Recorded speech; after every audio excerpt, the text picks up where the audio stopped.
Ngasani bosaka bi.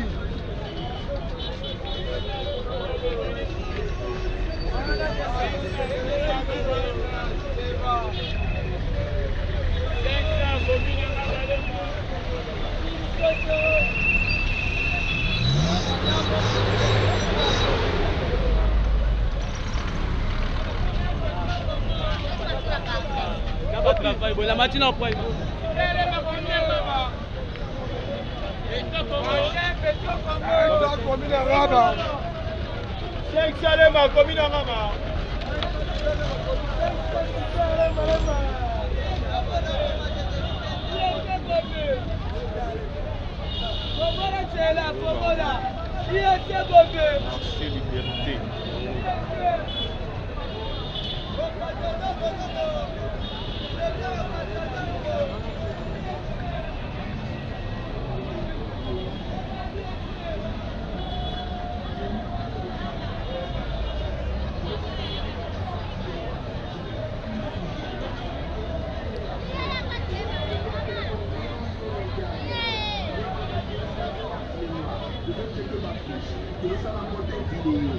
Télécharger l'application Android, WhatsApp, Facebook, Viber, la téléphone Android, Boya et bébé. Vous appelez que de verrouiller votre téléphone.